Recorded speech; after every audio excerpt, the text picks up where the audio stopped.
tocca ed arretra.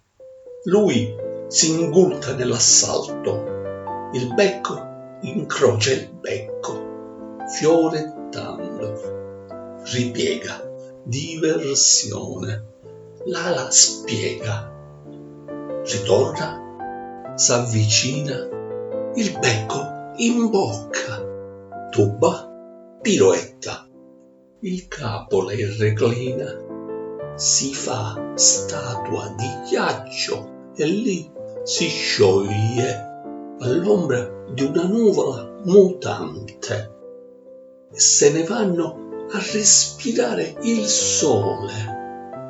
Grondaia di sinistra, lui, lei di rimpetto.